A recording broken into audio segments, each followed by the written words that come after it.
Okay, students. So today we will learn about free radicals, antioxidants, and detoxification. First, we will see free radicals. What are free radicals? You might have heard this. Any idea, students? Free radicals? No idea? मेरी आवाज आ रही है आप लोगों तक? Yes, sir. Okay. So basically, free radicals तो लिखा ही है. Free radicals are, if you categorize them, basically they are mainly in our bodies as reactive oxygen species.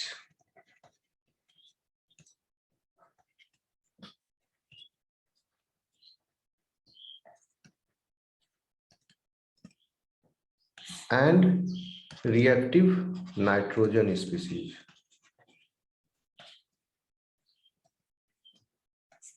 Reactive oxygen species की संख्या ज्यादा है. There are many varieties. क्योंकि oxygen आपके body में ऑक्सीडेटिव पाथवे चल रहे हैं, एरोबिक रेस्पिरेशन चल रहा है. Okay, so there are many types. Nitrogen का सिर्फ एक दो वेराइटी है जो कि it is found in your body. So we will come to that one by one. So what you will write in definition, that what are free radicals? Free radicals and okay, definition part I will come later. Okay, free radicals, these reactive oxygen species and reactive nitrogen species are generated by our body by various endogenous systems.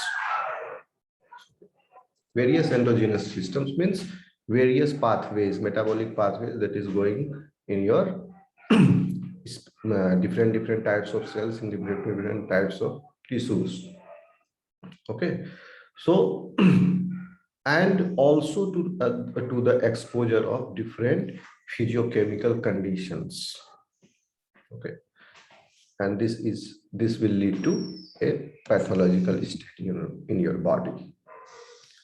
So therefore, a balance between free radicals and antioxidants is necessary for proper physiological function. अगर free radicals overwhelm कर देगा body के ability को to regulate them, तो एक condition arise होता है जिसको बोलते हैं oxidative stress.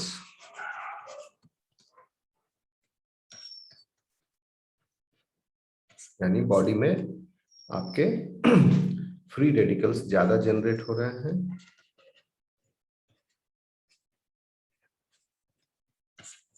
फ्री रेडिकल्स क्या करते हैं? ऑक्सीडेशन करते हैं, इसलिए एक ऑक्सीडेटिव स्ट्रेस हो गया. फ्री रेडिकल्स जनरेट हो रहे हैं बहुत, और एंटीऑक्सीडेंट्स जो है इस फ्री रेडिकल के ऑक्सीडेटिव स्ट्रेस को रिड्यूस करते हैं to react with them after reacting with them. So इसको न्यूट्रलाइज कर रहा है एंटीऑक्सीडेंट. तो इसका बैलेंस बना हुआ है आपकी बॉडी में. अगर ये बैलेंस डिस्टर्ब हो जाए तो in that condition oxidative stress generates. Okay, बात समझ में आ रही है स्टूडेंट्स? Yes, sir. ओके. तो और ये ऑक्सीडेटिव स्ट्रेस होने से फिर this will cause the damage to your body. Okay, हम और ये हमेशा चल रहा है आपके बॉडी में, सतत प्रक्रिया चल रहा है, क्योंकि हम लोग एरोबिक रेस्पिरेशन कर रहे हैं. एक बात का ध्यान रखिए, जैसे कहोगे कि ऑक्सीजन क्यों हमारे लिए टॉक्सिक हो जा रहा है इस कंडीशन में. ऑक्सीजन तो हमारे लिए अमृत है, हम इसी पर जिंदा हैं बिना ऑक्सीजन के. But in which state? in O2 state, molecular oxygen O3 भी है, but only O2, not O3. अगर ऑक्सीजन मॉलिकुलर नहीं है, ओके, या कोई डिफरेंट मॉलिकुलर, यहाँ पर ऑक्सीजन एक्चुअली अगर एटॉमिक फॉर्म में है, just imagine this is the oxygen atom. आपको पता है ऑक्सीजन का एटॉमिक नंबर बताइए कितना है? 8। 8। ठीक, तो इसके 2 इलेक्ट्रॉन हो गए इनर ऑर्बिट में, वैलेंसी फुलफिल हो गया इनर ऑर्बिट का। और आउटर ऑर्बिट में 6 इलेक्ट्रॉन है, लेकिन वैलेंसी फुलफिल होने के लिए चाहिए इसको 8। इसीलिए ये कोवेलेंट बॉन्डिंग कर लिया, O2 बना लिया, दूसरे ऑक्सीजन एटम से एक इलेक्ट्रॉन ले लिया, शेयर कर लिया, और एक अपना शेयर कर लिया, तो 8 दोनों का फुलफिल हो गया। तो एटॉमिक स्टेट पे इसको दो एटम का, जैसे आप पहले बना लो कि क्या है, नहीं तो आप समझोगे कैसे। एटॉमिक मॉलिक्यूलर स्टेट में suppose this is the oxygen, second oxygen atom, इसका भी आपको पेयर्ड इलेक्ट्रॉन है 6।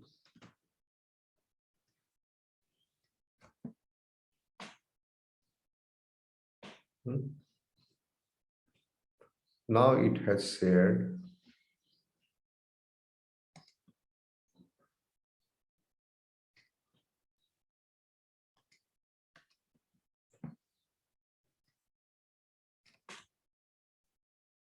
it has given its 2 electrons and it has taken 2 electrons. Now sharing is taking place. तो यहाँ पर 2 सिंगल बॉन्ड बन गए O2। अब दोनों के पास 8-8 है, 4 अपना और 4 शेयर किया हुआ। 2 दिया 2 लिया, 2 शेयर्ड है, उसका भी 2 अपना है और फिर 2 इसका भी लिया हुआ, दोनों 4 इलेक्ट्रॉन, 2 इलेक्ट्रॉन पेयर शेयर्ड है।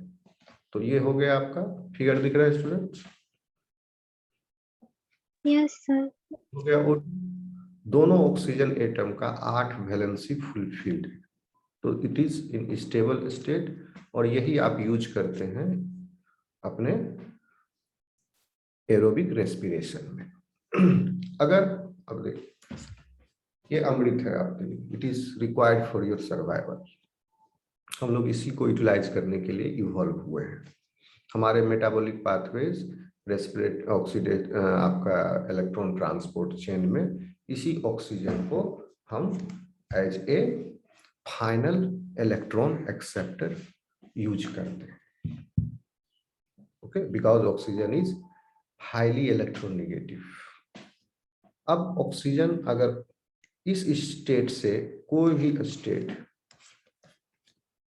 अलग हो, या तो इसके पास अनपेयर्ड इलेक्ट्रॉन हो, ओके, और या पेयर्ड इलेक्ट्रॉन भी हो।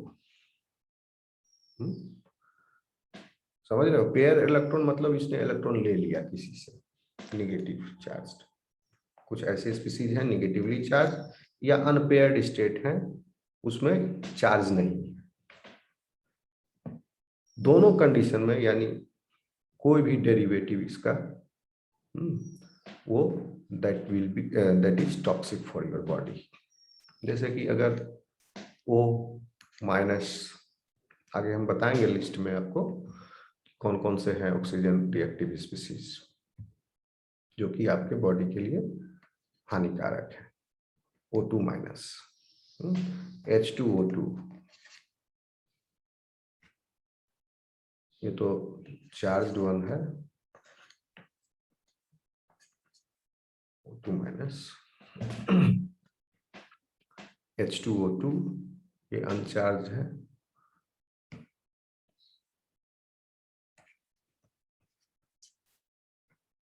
एक लिस्ट है, हम बताएंगे आपको भी थोड़ी देर में, अभी आप समझिए इसको। OH है, डिफरेंस है इसमें, आप अंतर समझिएगा। OH नहीं लिखना इसको, सही होगा इसको लिखना चाहिए क्योंकि ये हाइड्रोक्सिल रेडिकल है, इसको HO लिखा जाता है। तो OH माइनस और HO में बहुत अंतर है, समझ रहे हो? ये हो गया आपका रेडिकल, बताएंगे क्या डिफरेंस है। तो कहने का मतलब हुआ कि ये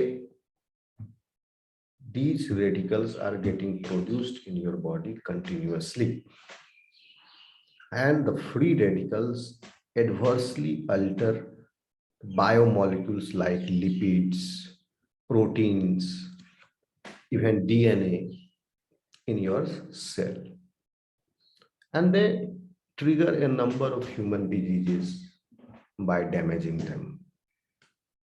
इसलिए एक एक्सटर्नल सोर्स कोई हो एंटीऑक्सीडेंट का, इसीलिए बोला जाता है एंटीऑक्सीडेंट लीजिए, और आप लीजिए, डॉक्टर सलाह देते हैं।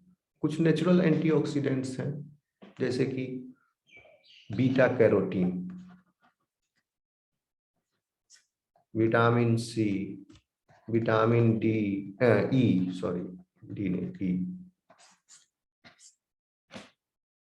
इस ऑक्सीडेटिव स्ट्रेस से होने वाले जो कैंसर हैं उसको इफेक्ट को कम करने के लिए, या जिन लोगों को खतरा होता है कैंसर से ज्यादा, या जो ज्यादा पॉल्यूटेड सिटी या एनवायरनमेंट में रहते हैं, उनको सलाह दी जाती है कि आप इन तीनों पदार्थों का सेवन करें तो कैंसर से बचे रहेंगे। क्योंकि हम आगे अभी बताएंगे आपको ऑक्सीडेटिव स्ट्रेस से कैंसर भी होता है। और ये नेचुरल जो एंटीऑक्सीडेंट्स हैं found in your dietary supplements, these antioxidants react with the free radicals generated in your metabolic pathways.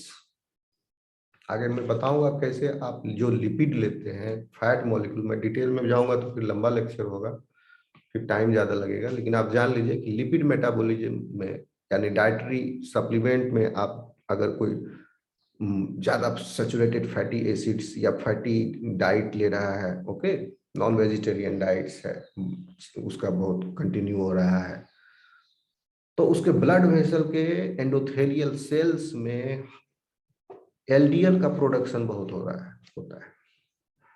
And this production of LDL is a result of the reaction of one of this oxygen radical, free reactive oxygen species, and this is called as bad cholesterol, and this leads to cardiovascular diseases because this will form plaque, foam cells in the blood vessels, and that will block the arteries and veins, ultimately leading to cardiovascular disease। और world में बहुत ज्यादा death जो है, it is one of the principal, almost around 50% death जो हो रहे हैं, clinical deaths apart from the infectious diseases are because of cardiovascular diseases and cancer।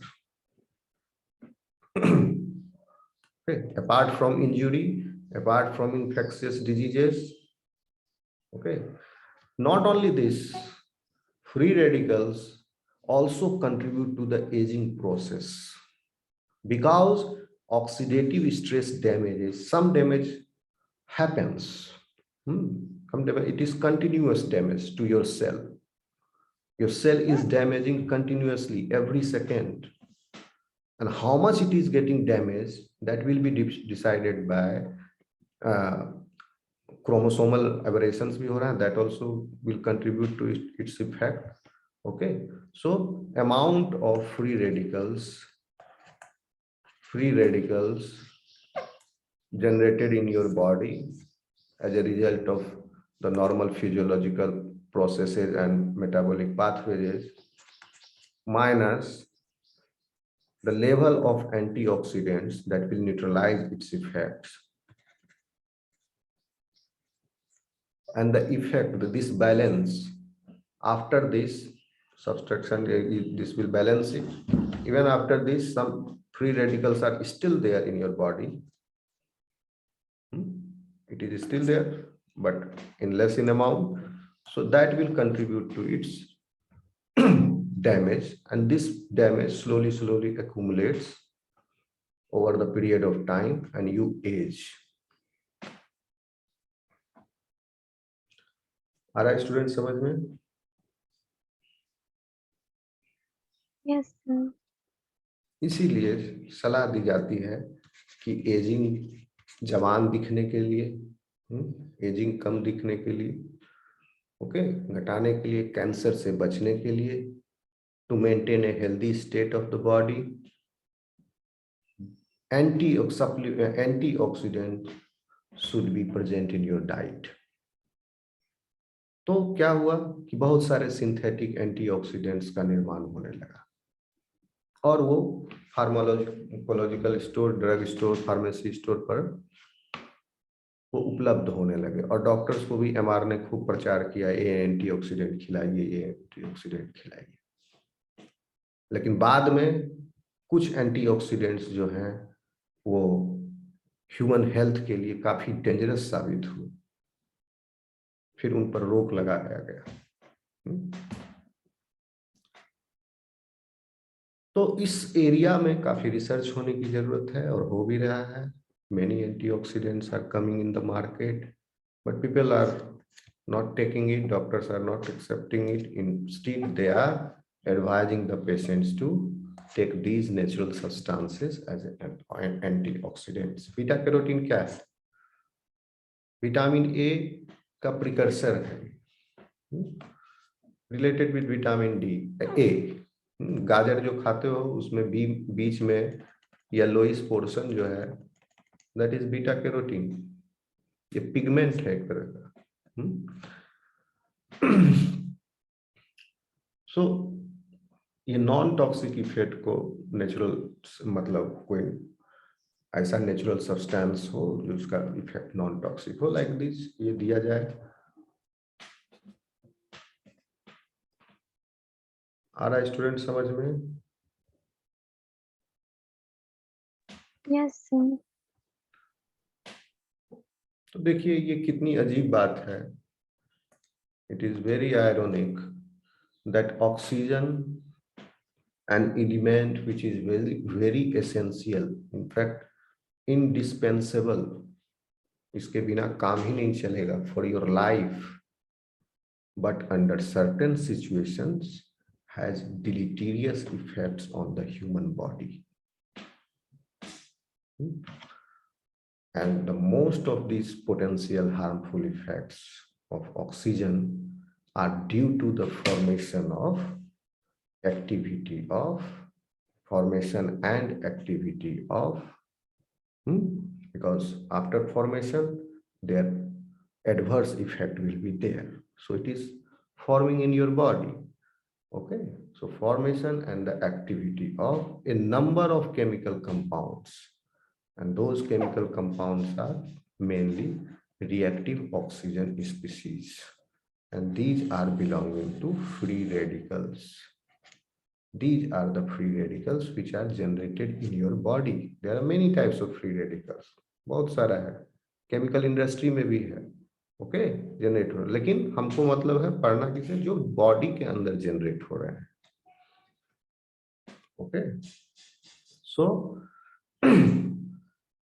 और इनके पास टेंडेंसी है कि वो ऑक्सीजन को डोनेट कर दे to other substances, and by doing this they will disrupt the macromolecule structure, and then supramolecular structure will get disrupted, superstructure, so like this it will damage it, the body macromolecules permanently.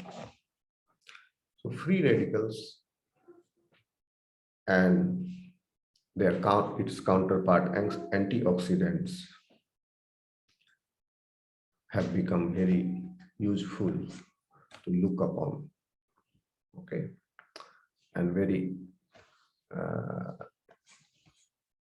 if you tackle this you can lead to a healthy life.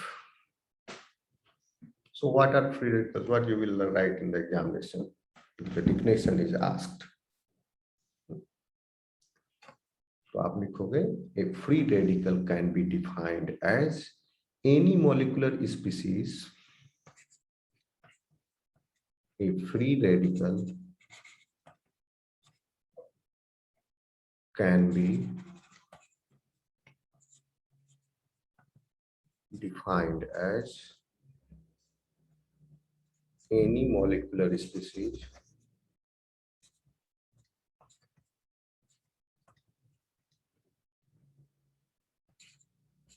capable of independent existence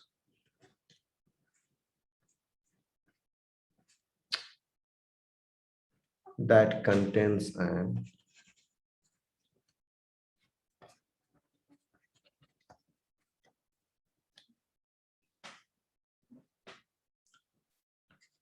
unpaired electron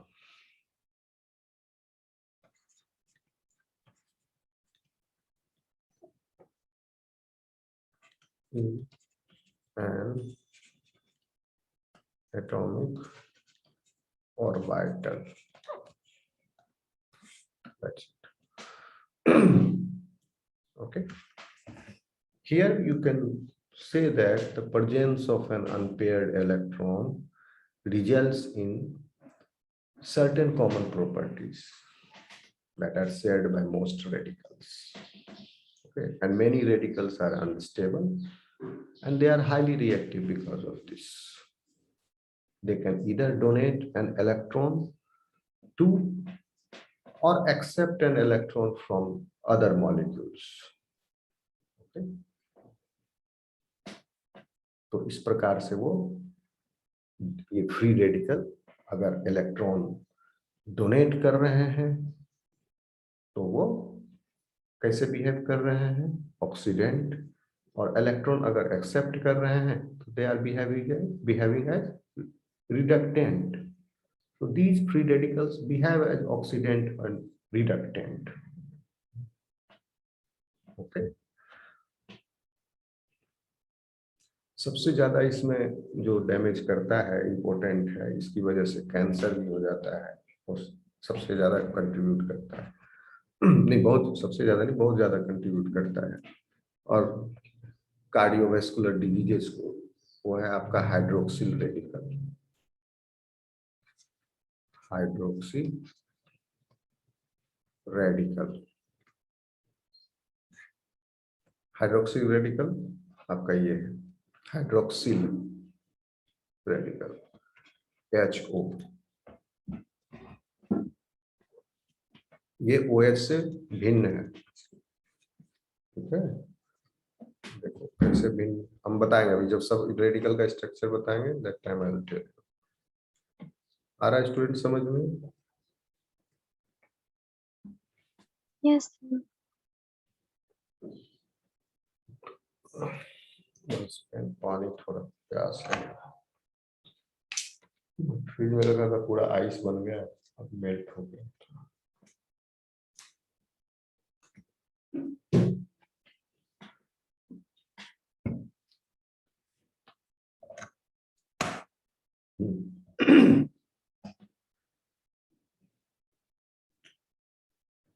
ये तो है ही, बहुत सारे और भी कुछ कुछ है, सबका नाम आपको बताएंगे.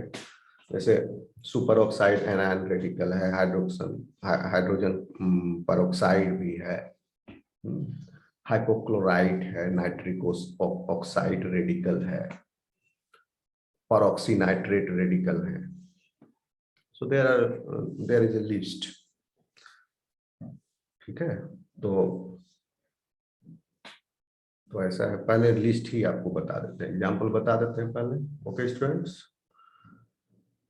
कौन कौन से हैं? I am going to list the important ones, free radicals present in your body or generated in your body. Number 1, superoxide anion.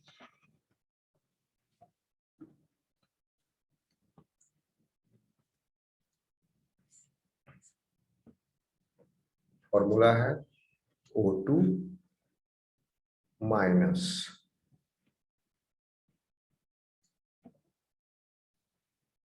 Oxygen है, एक इलेक्ट्रॉन ये लिए हुए है, चाहिए इसको 2 इलेक्ट्रॉन वैलेंसी फुलफिल करने के लिए, लेकिन इसने एक ही इलेक्ट्रॉन लिया हुआ है। ओके, एक और इसको चाहिए, या एक तो ये किसी को दे देगा या एक ये ले भी सकता है। तो देखिए इसका फॉर्मूला, अब इसके पास हो गया, इसके जो पेयर्ड वन पहले से है 6 है आउटरमोस्ट ऑर्बिटल में, ठीक है। तो 2 2 4 2 6, ये तो इसका अपना हो गया, और ये कहीं से एक ये लिया हुआ है एक इलेक्ट्रॉन। ओके, O2 स्टेट में,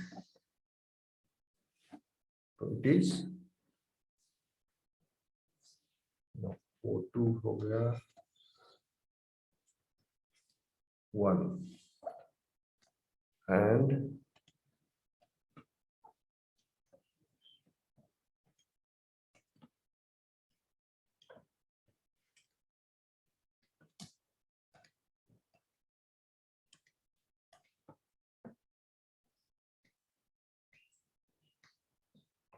चार हो गए।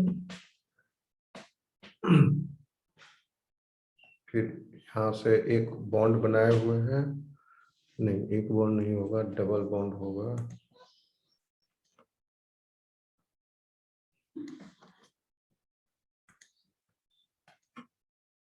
फिर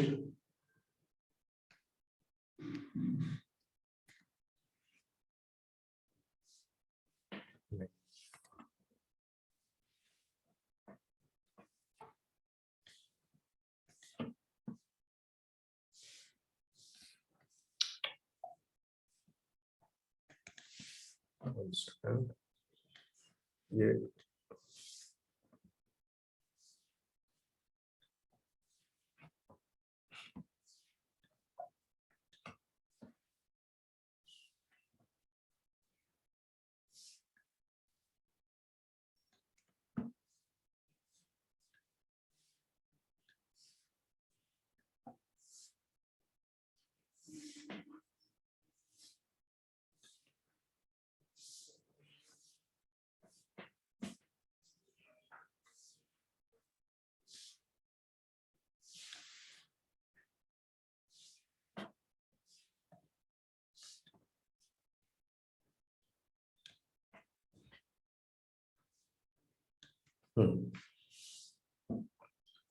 तो इसका अब देखिए इलेक्ट्रॉन का स्टेटस ऐसे है, सुपर ऑक्साइड एनायन, 6 इलेक्ट्रॉन है आउटर मोस्ट ऑर्बिट में, दोनों के पास O2 और एक इलेक्ट्रॉन एक्स्ट्रा लिए हुए हैं, ठीक है। तो अब ये भी फुलफिल किए हुए हैं अपना 8, 6 यहाँ और 2 इसका शेयर्ड है, ये भी फुलफिल किए हुए हैं। उसके अलावा एक और इलेक्ट्रॉन ये एक्स्ट्रा लिए हुए हैं वैलेंसी फुलफिल होने के बाद भी। क्या होता है कि हम जैसे क्लोराइड आयन है, तो आप इस कंडीशन में क्या है, इसके पास ओरिजिनल में क्लोराइड के पास 7 थे, सॉरी इसके पास 7 इलेक्ट्रॉन्स थे आउटर मोस्ट ऑर्बिट में, सिर्फ एक की आवश्यकता थी। छह और एक 7 था, एक ही की ही आवश्यकता थी, तो एक इसने कहीं से ले लिया क्लोराइड आयन ने, इसका वैलेंसी फुलफिल हो गया, लेकिन इस पर एक इलेक्ट्रॉन एक्स्ट्रा आ गया, क्योंकि इसके न्यूक्लियस में क्या है 9 प्रोटॉन्स ही है, क्योंकि 2 तो अंदर वाले में है ना इलेक्ट्रॉन्स ऑर्बिट में, तो 9 प्रोटॉन्स है तो 9 पॉजिटिव चार्ज, तो 9 इलेक्ट्रॉन्स हैं 9, लेकिन अंदर में 2 है बाहर में 7 हैं, 7 को एक पूरा होने के लिए चाहिए। तो यहाँ पर आप देख रहे हैं कि एक इलेक्ट्रॉन देने के बाद वैलेंसी फुलफिल हो गया और निगेटिव चार्ज आ गया क्लोराइड में। In this case valency fulfilled है, उसके बाद भी एक इलेक्ट्रॉन लिए हुए हैं, तो ये जो निगेटिव चार्ज आया, ये वैलेंसी फुलफिल होने के लिए नहीं आया, यहाँ पर निगेटिव चार्ज आया वैलेंसी फुलफिल होने के लिए। So that's why it is very dangerous. ये आसानी से इलेक्ट्रॉन को डोनेट कर देगा किसी भी बार बार कह रहे थे फास्टिंग नहीं कर दी थी, करनी तो समझने के हम रिएक्शन करेंगे तो गैस बने थे है।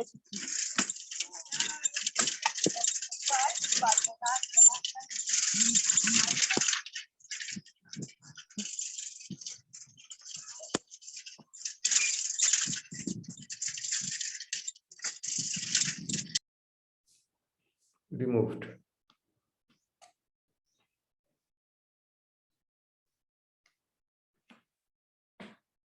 समझ में आया स्टूडेंट्स ये? Yes sir. क्लोरोफ्लोरोकार्बन में ही सर ये बनता है, क्लोरीन माइनस। हाँ, लेकिन chlorofluorocarbon is not the free radical produce in your body, no.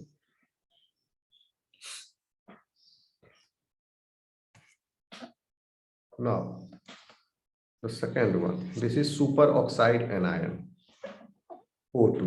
ये हम आपको एग्जांपल दिए समझाने के लिए क्लोरीन से, ठीक है, कि इस केस में कैसे वैलेंसी फुलफिल होने के बाद भी एक इलेक्ट्रॉन ये जबरदस्ती लिए हुए है। ये कभी भी किसी को दे सकता है इजिली, कोई इसे छीन सकता है इजिली, या दे भी देगा ये। ओके, ये अनपेयर्ड इलेक्ट्रॉन है extra, that's why it is dangerous. और ये क्या हो गया, 1 इलेक्ट्रॉन रिडक्शन स्टेट है O2 का। O2 का 1 इलेक्ट्रॉन रिडक्शन स्टेट।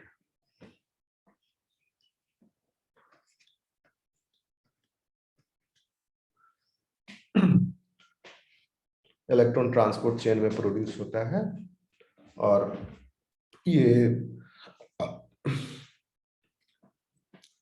क्या करता है कि आयरन सल्फर प्रोटीन्स जो है या फेरिटिन है उनसे आयरन को रिलीज करवा देता है, ठीक है, तो उससे वो स्ट्रक्चर लॉस हो जाता है। फिर देखिए the second one is H2O2, नाम है हाइड्रोजन परऑक्साइड।